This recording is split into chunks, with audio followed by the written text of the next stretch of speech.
চলো আজ খুব সহজেই পাউরুটির বোম বানিয়ে দেখাই। এর জন্য গ্যাসে একটা কড়াই বসিয়ে দিয়ে দিলাম প্রথমে সাদা তেল, আর দিলাম এর মধ্যে একটু পাঁচফোড়ন। তারপর দিয়ে দিলাম ডুমো ডুমো করে কেটে রাখা আলু। আলুটা দিয়ে একটু হালকা করে নাড়িয়ে চাড়িয়ে এর মধ্যে দিয়ে দিলাম ডুমো করে কেটে রাখা বিটরুট। তারপর এটাকে একটা ঢাকনা দিয়ে ঢেকে দিলাম কিছুক্ষণের জন্য। কিছুক্ষণ পর ঢাকনাটা খুলে এর মধ্যে দিয়ে দিলাম অনুযায়ী লবণ, হাফ চা চামচ হলুদ গুঁড়ো আর এক চা চামচ মতো ধনের গুঁড়ো, সঙ্গে টমেটো আর কাঁচা লঙ্কা। তারপর এর মধ্যে দিয়ে দিলাম কুচিয়ে রাখা বাঁধাকপি। তারপর এটা ঢাকনা দিয়ে ঢেকে দিলাম কিছুক্ষণ পর ঢাকনাটা খুলে সবজিগুলো সেদ্ধ হয়ে গেলে খুব ভালো করে একটু নাড়িয়ে চাড়িয়ে এর মধ্যে দিয়ে দিলাম আগে থেকে তেলে ভেজে রাখা বাদাম। আর তারপর দিয়ে দিলাম খুব সামান্য একটু চিনি।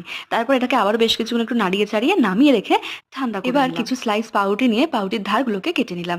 তারপর দুটো পাউরুটি একটু জলের মধ্যে ভালো করে সোক করে নিলাম। তারপর একটা পাউরুটির মধ্যে আগে থেকে সবজির যে পুরটা বানিয়ে রেখেছিলাম সেই পুরটা দিয়ে দিলাম। আর উপর থেকে আর একটা পাউরুটি দিয়ে দুটো হাত দিয়ে যেমন ভাবে আমি ভিডিওতে দেখাচ্ছি ঠিক সেরকম ভাবে এরকম গোল গোল বল বানিয়ে নেব। এবার কড়াইতে সাদা তেল দিয়ে তেলটা ভালো করে গরম করে মিডিয়াম ফ্লেমে এই বলগুলোকে ভেজে নিলেই তৈরি পাউরুটি।